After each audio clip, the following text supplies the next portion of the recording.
What if the problem isn't your life, but your mornings? The book 5 a.m. Club by Robin Sharma has one core idea. That is, how you start your day can affect your productivity, your focus, and your energy level throughout the day. Now, let's look at other equally important ideas that the book puts across. The first one we will look at is the four interior empires. The book is showing us that as individuals, we have four interior empires that we have to be intentional about and intentionally build them, reinforce them, and make sure that they are effective. One is your mindset. This is talking about how you see the world, your perspective, how you understand things, your mindset, the kind of books that you've read, the exposures you've had, the experiences you've had in life, and even the experiences you've had in life, how you've refined it so that you see the world through the correct lens per time. The second interior empire is your heart set. This is talking about your emotions, how you balance emotions. What happens when you are faced with challenges in life? Is it fighting or fleeing? How are you able to sustain difficult conversations? How do you process your emotions? Are you able to express yourself well? This area is also talking about how we balance instances of being devalued, instances of being hurt, instances where you are disrespected. This area is mostly where we feel hurt. And if it is not well balanced, we end up being angry, and most times we cover our anger with pride, which is very dangerous. So we have to be armed in this empire. That is your heart set. The next empire is your soul set. In this area, it talks about what we do to connect with our inner self. People do meditations, others can do worship, reading their Bible, spending time alone, having space. But this empire requires that you reflect on your life. You do introspection. You are able to assess your own life, analyze your life alone, get to the inner self, the one that is not easily seen by everyone. And most especially is the part of us that we know is different from our ideal self.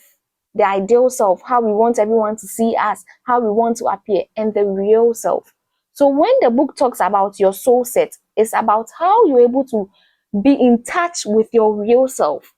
When you are saying, I'm okay, you know that maybe you are not okay. So the balance in between that to know that I was hurt here, I wasn't happy with this. That is your soul set. You are in touch with your inner self. You know when something hurts you. The final thing is your health set. This is talking about your energy level, how active you are. No matter the goal you have, no matter your focus, if you are not healthy, you cannot achieve much. So the book is pushing us to understand that as we walk around in life, we have four main empires that we must be alert. Our mindset, our heart set, our soul set, and our health set. Another very potent concept the book talks about is the five main personal assets. So the book is trying to say that none of us is permitted to say that we don't have any assets. We have five main personal assets that, if well identified, managed, and utilized, can make us the best versions of ourselves. Asset number one is your mental focus. That is talking about the things that you are able to focus on, concentrate on, the things that you do deep work on, the things that you're able to stay on and work at, your mental focus. You cannot achieve anything in life if you cannot maintain focus, if you don't have your mental focus. And that, interestingly, we all have it. We might have to train it, yes, to get better at it. It is an asset that every individual has. Make sure you utilize yours. Asset number two is your physical energy. That is, are you weak? Are you healthy?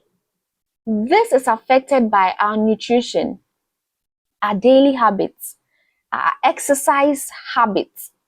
So, it's an asset to have your health in good shape. And it is a very, very important one at that. Without it, the other assets that we have may not be able to be put to good use. So we need to see our health as an asset. It's your personal willpower. That is the things that you are ready to do even when you are faced with resistance. Most times we walk through life thinking that we want comfort, we want money, we want good health, we want to do something monumental in life. But we mostly don't ask ourselves, am I truly willing to have this thing? Your willpower is shown in the things that you get done when you know that even if you don't do it, nobody will beat you. We need to train our willpower, be able to withstand resistance, to be able to put ourselves to things that we need to get done. It's an asset. Make sure you use it. Your willpower.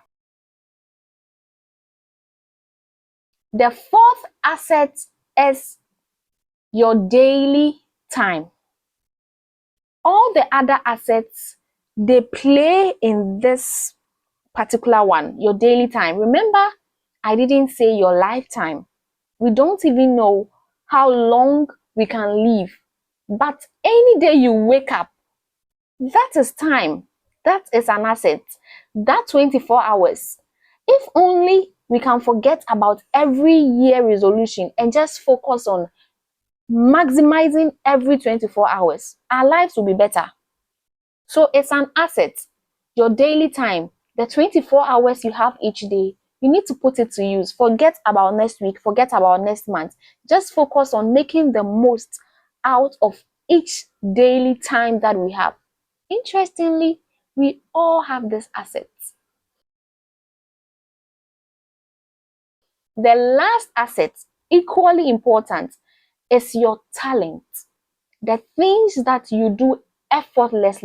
It might be talking, it might be coaching. These things, they are your assets. So you need to put them to use. One very important thing we need to take note of is that your natural talent might need some development, some grooming to be able to benefit from them. But the main thing is you have it. So why not identify it, manage it, probably pick someone who you see utilizing that talent that you also have. Learn from that person. That way you put your five main personal assets to work. So don't walk through life thinking that you don't have opportunities. Maybe you don't have control and proper management of your five personal assets. It's not opportunity you lack. Take control of these assets, manage them well, acknowledge them as such. You see the way someone will not leave their car outside, or maybe build a house and not know where the house document is, or not be aware of the ownership of the car. That is the shift that will come to your mind when you acknowledge these things as assets. When you know your health is an asset, you behave better. When you know your mental focus is an asset, You check the things you waste your time and you focus on. When you know that your willpower is an asset, you push towards things that you want to get done because you know you have it in you, the grit to go for things. When you know that your daily 24 hours is an asset, you manage it better. So remember, you are not empty. You are not without an asset. You have five main assets. Use it. The book also talks about something very important when it comes to growth or maturing, getting better as an individual, and that is the habit installation process. This tries to explain the phases that we go through when we want to pick a new habit. The author believes that you can install any habit within a period of 66 days, and he breaks it into three phases. The first one is the distraction phase. This is where you are very uncomfortable. This is where the habit is difficult. This is where you are starting it. That's the first 22 days in the start of a habit. It is mostly distraction. It is scattered. You feel like you are dying, you are leaving your comfort zone, and it's so difficult. That is phase one. The second phase is the installation phase. Here, you are getting used to the new habit. It's beginning to get comfortable, and you are most likely to fall off at this stage because you feel like, oh, I think I've gotten it. Maybe if I stop and I come back tomorrow, I will be equally good. No, you need to pull through this phase, and this phase also takes 22 days. And the final state is the integration phase. That is where it becomes natural to you. You comfortably flow with the new habit. One powerful thing that we need to understand is that struggle, discomfort, is mostly part of transformation. And so, to install any new habit, be ready to go through this phase.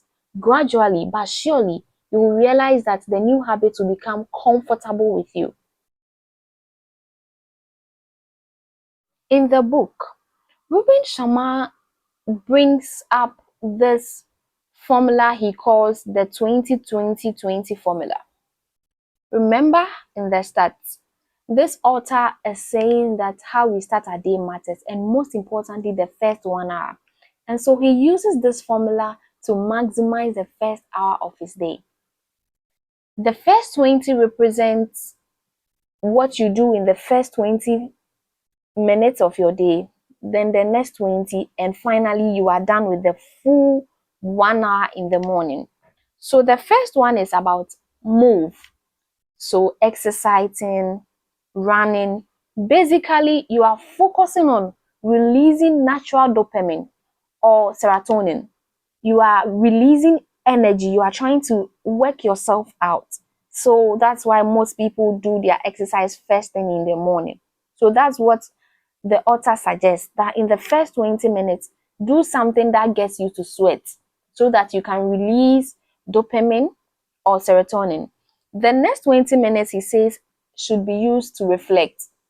So you journal, you try to think towards how the previous day was. You plan for the next day, the day that you have in front of you. So you are planning the remaining hours of the day. Remember that planning your day will save you a lot of stress within the day. And the last 20 minutes, he says, is supposed to be used for growth. So you read a book, you listen to a podcast. But if the day should end or you should be distracted throughout the day, the author is trying to say that in this last 20 minutes, you upgrade yourself, you learn something new. So don't forget the 20-20-20 formula. You move, you reflect, and you grow. It's application time. So our challenge for this week, you should pick this 20-20-20 formula and apply it in your life. Even if you don't do it for an hour, see how effective it is. Just start with something. Gradually, you'll see that you improve. So, what this is asking you to do this week is when you wake up, try and move your body. Even if it is just bending down, walking up and down, just get yourself to sweat. Afterwards, take maybe 5 minutes, try to reflect. What happened yesterday? What wasn't I happy about? What happened that I was so happy? You'll be impressed.